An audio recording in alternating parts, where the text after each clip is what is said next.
louange à Allah, Seigneur de l'univers, et que la prière et la bénédiction d'Allah soient sur le maître des ascètes et l'imam des adorateurs. La vie présente est une traversée et non un lieu d'enracinement, et une demeure de passage et non un abri de plaisir. Il est du devoir du musulman d'être toujours prêt à prendre son envol pour le voyage inéluctable en préparant ses provisions. Le bienheureux sera celui qui aura pris ses provisions qui le mèneront vers l'agrément d'Allah le Très-Haut, vers la satisfaction d'être au paradis et vers la préservation de l'enfer. Il est dit, la vie présente est un chemin vers le paradis et l'enfer. Ses nuits sont le commerce de l'homme et ses journées un marché. On trouve plusieurs définitions des salafs, pieux prédécesseurs, pour la signification de l'ascétisme dans la vie présente. Par ailleurs, toutes portent sur le fait de ne pas aimer ou désirer cette vie et que le cœur n'y soit pas attaché. L'imam Ahmed a dit « L'ascétisme dans la vie présente est le fait de ne pas espérer vivre longtemps. » Abdul Wahid ibn Zayd a dit « L'ascétisme est l'ascétisme dans les dinars et les dirhams. » On interrogea Al-Junayd sur l'ascétisme. Il répondit « Regardez la vie présente comme peu de choses et faire disparaître toutes ses empreintes du cœur. » Abu Sulayman ad-Darini a dit « L'ascétisme est le rejet de tout ce qui occupe l'esprit en dehors d'Allah le Très-Haut. » Le savant de l'islam, Ibn Taymiyyah, a dit « L'ascétisme est le délaissement de tout ce qui n'est pas utile dans l'au-delà, et l'abstinence, wara', est le délaissement de tout ce dont tu as peur comme mal dans l'au-delà. » Ibn Qayyim a beaucoup apprécié cette définition. Ibn Qayyim a dit « Les gens du savoir sont unanimes sur le fait que l'ascétisme est le voyage du cœur de la demeure de la vie présente et son attachement aux demeures de l'au-delà. Mais où sont donc les voyageurs par leur cœur vers Allah? Mais où sont donc les travailleurs dégourdis qui veulent les précieuses demeures et les degrés élevés? Mais où sont donc les assoiffés du paradis et ceux qui désirent ardemment l'au-delà? » L'imam Ibn Qayyim a dit « On trouve dans le Coran plusieurs références à l'ascétisme dans la vie présente. Ces références coraniques nous expliquent la turpitude de cette vie présente, son impudence, sa discontinuité, sa rapide disparition, et elles nous exhortent dans l'au-delà et nous informent de sa noblesse et de son éternité. On trouve parmi les versets qui incitent à l'ascétisme dans la vie présente, Allah le Très-Haut dit « Sachez que la vie présente n'est que jeu, amusement, vaine parure, une course à l'orgueil entre vous et une rivalité dans l'acquisition des richesses et des enfants. Elle est en cela pareille à une pluie, la végétation qui en découle émerveille les cultivateurs, puis elle se fane, et tu la vois donc jaunie, ensuite elle devient des débris. Et dans l'au-delà, il y a un dur châtiment, et aussi un pardon et un agrément d'Allah. Et la vie présente n'est que jouissance trompeuse. » 20e verset de la sourate Le Fer. Allah dit encore « On a enjolivé aux gens l'amour des choses qu'ils désirent, femmes, enfants, trésors thésaurisés d'or et d'argent, chevaux marqués, bétail et champs. Tout cela est l'objet de jouissance pour la vie présente, alors que c'est près d'Allah qu'il y a bon retour. » Sourate la famille d'Imran, verset 14. Et Allah le Très-Haut dit « Quiconque désire labourer le champ de la vie future, nous augmenterons pour lui son labour. Quiconque désire labourer le champ de la vie présente, nous lui accorderons de ses jouissances, mais il n'aura pas de part dans l'au-delà. » 20e verset de la sourate La Consultation. Allah dit encore « Dis, la jouissance d'ici-bas est éphémère, mais la vie future est meilleure pour quiconque est pieux, et on ne vous lésera pas, fût-ce d'un brin de noyau de datte. verset 77 de la sourate Les Femmes. Allah le Très-Haut dit: mais vous préférez plutôt la vie présente, alors que l'au-delà est meilleur et plus durable. Versets 16 et 17 de la sourate Le Très-Haut. Les hadiths du prophète, paix et bénédiction d'Allah sur lui, qui incitent à l'ascétisme dans la vie présente, et le fait de ne pas lui donner trop d'importance et d'en être dégoûté, sont très nombreux. La parole du prophète, paix et bénédiction d'Allah sur lui, à Ibn Omar, qu'Allah l'agrée: sois dans cette vie présente comme si tu étais un étranger ou un homme de passage, rapporté par Al-Bukhari, et At-Tirmidhi a rajouté dans sa version: et imagine-toi comme si tu faisais partie des gens de la tombe. Le prophète, paix et bénédiction d'Allah sur lui, a dit: la vie présente est la prison du croyant et le paradis du mécréant. Rapporté par Muslim. Le prophète, paix et bénédiction d'Allah sur lui, a dit en montrant la bassesse de la vie présente: la vie présente, par rapport à celle de l'au-delà, est comme l'exemple d'une personne d'entre vous qui tremperait son doigt dans l'eau de la rivière. Quelle voit donc quelle quantité d'eau récupérera-t-elle? Rapporté par Muslim. Le prophète, paix et bénédiction d'Allah sur lui, a dit: le prophète, paix et bénédiction d'Allah sur lui, a dit: que m'importe cette vie présente? Le rapport entre elle et moi est tel un cavalier qui s'endort sous l'ombre d'un arbre par un jour de très forte chaleur, puis il s'en va en la délaissant. Rapporté par At-Tirmidhi et Ahmed, et c'est un hadith authentique. Le prophète, paix et bénédiction d'Allah sur lui, a dit: si cette vie présente pesait pour Allah le poids de l'aile d'un moustique, alors il n'aurait pas consenti aux mécréants une seule gorgée d'eau. Rapporté par At-Tirmidhi, qui l'a authentifié. Le prophète, paix et bénédiction d'Allah sur lui, a dit: renonce au bien de cette vie présente, alors Allah t'aimera, et renonce au bien que détiennent les gens, alors les gens t'aimeront. Rapporté par Ibn Majah et authentifié par Al-Albani.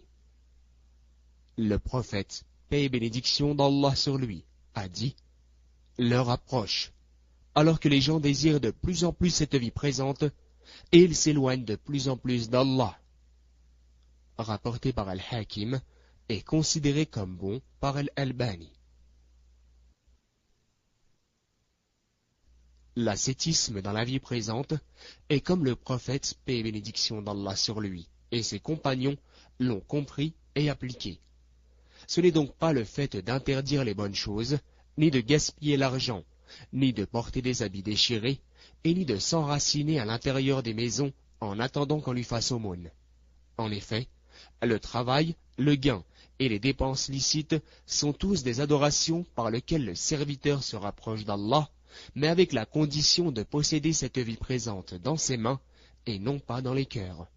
Ainsi, si cette vie présente est seulement dans les mains du serviteur et non pas dans son cœur, il verra donc avec autant d'indifférence lorsqu'elle lui sera favorable que lorsqu'elle lui sera défavorable. Dès lors, il ne se réjouira pas si elle lui est favorable, et il ne s'attristera pas si elle lui est défavorable. Ibn Qayyim a dit à propos de la réalité de l'ascétisme: le but de l'ascétisme n'est pas le renoncement au bien de la vie présente, car Suleyman, sur lui la paix, et Daoud, sur lui la paix, étaient parmi les plus grands ascètes de leur époque, alors qu'ils possédaient ce qu'on sait comme bien, possession et femme. Notre prophète, paix et bénédiction d'Allah sur lui, était sans contestation le plus grand des ascètes, alors qu'il avait 9 femmes. Ali ibn Abu Talib, Abdurrahman ibn Auf, Az-Zubayr et Uthman, qu'Allah les agrée, étaient tous des ascètes malgré tout l'argent qu'ils possédaient. La meilleure signification dite à propos de l'ascétisme est celle de Al-Hassan, qui dit entre autres: l'ascétisme dans la vie présente n'est pas l'interdiction du licite, ni le gaspillage de l'argent, mais c'est le fait d'être plus attaché à ce qu'il y a dans les mains d'Allah le Très-Haut que ce qu'il y a dans tes propres mains. » Fin de citation. Un homme est venu chez Al-Hassan et lui dit « J'ai un voisin qui ne mange pas le gâteau au miel. » Al-Hassan le questionna « Mais pourquoi donc ?» L'homme répondit « Il prétend qu'il ne remercie pas Allah pour cela, donc il ne le mérite pas. » Al-Hassan répondit « Ton voisin est un ignorant. Rendrait-il donc grâce à Allah pour l'eau froide ?» L'importance de l'ascétisme. L'ascétisme dans la vie présente n'est en aucune façon un simple conseil, mais il est obligatoire pour tous ceux qui souhaitent acquérir la satisfaction d'Allah et être heureux au paradis. Il suffit néanmoins, pour prouver son importance, de dire que ce fut le choix de vie de notre prophète, paix et bénédiction d'Allah sur lui et de ses compagnons, qu'Allah les agrée. Ibn al-Qayyim a dit « L'envie ardente de l'au-delà ne se réalise pas sans l'ascétisme dans la vie présente. En effet, préférer la vie présente à l'au-delà est soit dû à une perversion dans sa foi, ou dans sa raison, ou les deux en même temps. » C'est pour cela que le prophète, paix et bénédiction d'Allah sur lui, et ses compagnons ont délaissé cette vie présente et l'ont rejetée de leur cœur, l'ont fui et n'ont pas été attirés par elle. Ainsi, ils l'ont considérée comme une prison et non pas comme un paradis. Dès lors, ils ont fait preuve d'un réel ascétisme vis-à-vis d'elle, car s'ils l'avaient désirée, ils auraient pu obtenir de celle-ci toutes sortes de délices et auraient pu accéder à toutes sortes de désirs. Mais ils savaient qu'elle n'était qu'une demeure passagère et non pas une demeure de jouissance. Quatrièmement, l'ascétisme envers les gens. Cinquièmement, l'ascétisme envers soi-même en abaissant son ego devant Allah le Très-Haut. Sixièmement, l'ascétisme qui englobe tout cela, qui est l'ascétisme de tout ce qui est en dehors d'Allah et tout ce qui distrait de lui. Et le meilleur des ascétismes est le fait de cacher son ascétisme, et le cœur qui s'attache au plaisir mondain ne peut donner corps à l'ascétisme, tout comme l'abstinence. Les paroles des pieux prédécesseurs au sujet de l'ascétisme. Ali ibn Abi Talib, qu'Allah l'agrée, a dit « La vie présente s'en est allée en tournant le dos, et l'au-delà s'en est allé pour nous rencontrer, et chacun d'entre eux possède ses enfants. Soyez donc parmi les enfants de l'au-delà, et ne soyez pas parmi les enfants de la vie présente, car aujourd'hui on œuvre sans qu'on soit jugé, et demain sera le moment d'être jugé sans pouvoir œuvrer. Elle est-elle un nuage d'été qui se dissipera rapidement? Est-elle une vision fantasmagorique dont la visite fut écourtée après lui avoir ordonné de partir? Les catégories de l'ascétisme. Ibn al-Qayyim a dit qu'Allah lui accorde sa miséricorde. L'ascétisme est divisé en plusieurs catégories. Premièrement, l'ascétisme dans l'illicite, et il est obligatoire pour toute personne. Deuxièmement, l'ascétisme dans les ambiguïtés, et il est, selon le degré de l'ambiguïté, soit l'ambiguïté est très forte, alors il est obligatoire de la délaisser, ou soit l'ambiguïté est faible, il sera alors conseillé de la délaisser.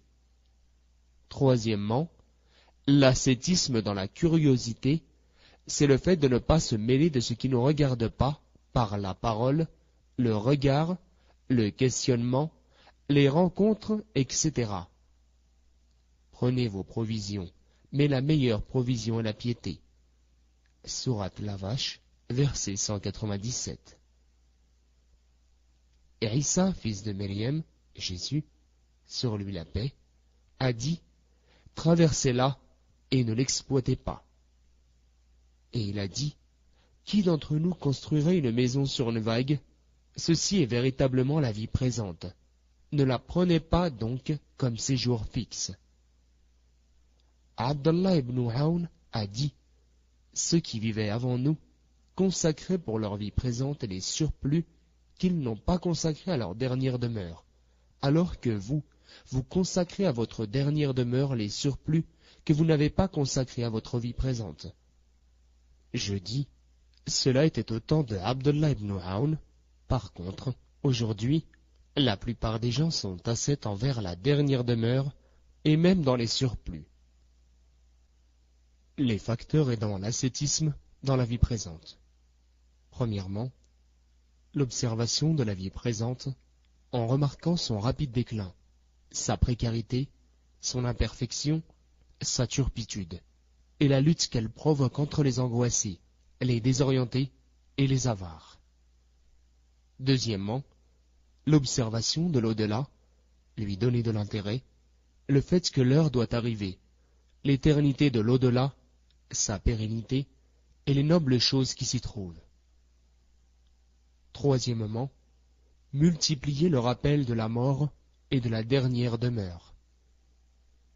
Quatrièmement, suivre le cortège funéraire et méditer sur la mort des parents et des frères, sur le fait qu'ils n'ont pris avec eux aucun bien de cette vie et ne profitent de rien en dehors des bonnes œuvres. Cinquièmement, se donner tout entier pour l'au-delà et donner de l'intérêt pour l'adoration d'Allah le Très-Haut et y passer le clair de son temps à se rappeler d'Allah et psalmodier le Coran. Sixièmement, favoriser les avantages de la religion à ceux de la vie présente. Septièmement, donner avec générosité, dépenser dans le bien et multiplier les aumônes. Huitièmement, délaisser les assemblées des gens de la vie présente et n'assister qu'aux assemblées qui rappellent l'au-delà. Neuvièmement, manger peu, boire peu, dormir peu, rire peu et peu plaisanter. Et enfin, lire les histoires des ascètes et en particulier celle du prophète, paix et bénédiction d'Allah sur lui et de ses compagnons, qu'Allah les agrée. Et que la prière et la bénédiction d'Allah soient sur notre prophète Mohammed, sa famille et ses compagnons. Traduit de l'arabe par Abu Hamza al-Jalmani, document paru en arabe.